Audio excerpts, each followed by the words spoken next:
नमस्कार, जय जोहार, जय छत्तीसगढ़ में भूपेंद्र कुमार साहू और आप देख रहे थे छत्तीसगढ़। छत्तीसगढ़ के सरगुजा जिले से इस वक्त की सबसे बड़ी खबर सामने आ रही है। आरवी ग्रुप के नाम से संचालित एक फर्जी फाइनेंस कंपनी ने शिक्षकों और शासकीय कर्मचारियों को लोन के लुभावने ऑफर देकर करीबन 48 करोड़ रुपए की ठगी की है। शुरुआती जांच में यह सामने आया है कि लेकिन पुलिस को आशंका है कि पीड़ितों की संख्या और ठगी की राशि अभी और बढ़ सकती है।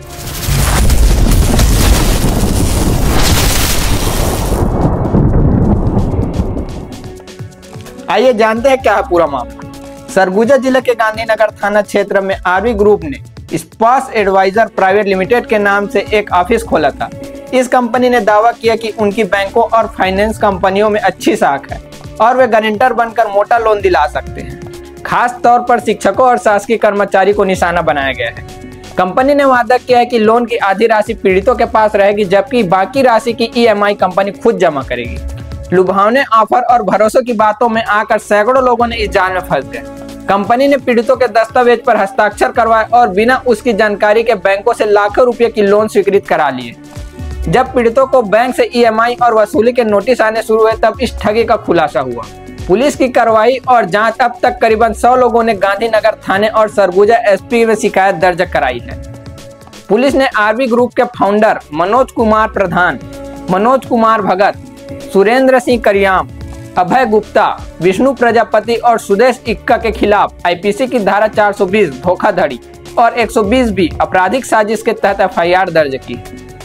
अतिरिक्त पुलिस अधीक्षक सरगुजा अमोलक सिंह ढिल्लो ने बताया कि अब तक 48 करोड़ रुपए की ठगी का खुलासा हुआ है, लेकिन पीड़ितों की संख्या और राशि बढ़ने की संभावना है। आरोपियों की तलाश के लिए पुलिस टीम गठित की गई है और मामले की गहन जांच जारी है।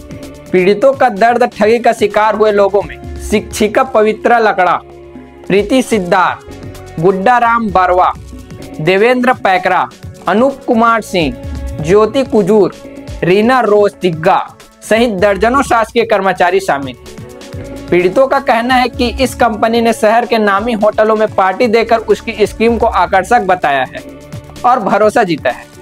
अब बैंकों के नोटिस में उसकी नींद उड़ा दी है। सवालों के घेरे में प्रशासन इस पूरे मामले में कई गंभीर सवाल खड़े किए हैं। इतने बड़े पैमाने पर चल रही ठगी प्रशासन और नियामक संस्थाओं की नजरों से कैसे बच गई? क्या नियमों ने अनदेखी या सिस्टम की चूक ने इस स्कैम को बढ़ावा दिया है? आगे की जांच पर नजर। पुलिस का कहना है कि आरवी ग्रुप का यह नेटवर्क सिर्फ सरगुजा तक सीमित नहीं हो सकता। रायपुर और कांकेर में भी इस कंपनी के खिलाफ ठगी के मामले दर्ज हो चुके हैं। फिलहाल पुलिस आरोपी की तलाश में छापेमारी कर रही है और बैंकों के साथ मिलकर लोन स्वीकृत की प्रक्रिया की जांच कर रही है। आगे अपडेट के लिए हमारे न्यूज चैनल द छत्तीसगढ़ पर बने रहें। सरगुजा से आसिफ अली की रिपोर्ट।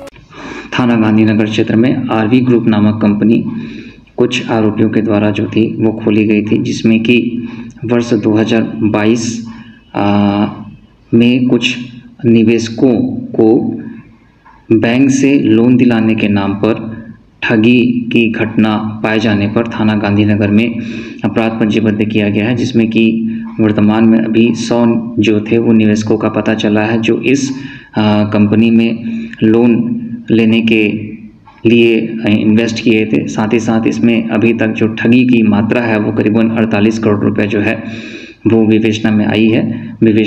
अग्रिम विवेचना इसमें की जा रही है।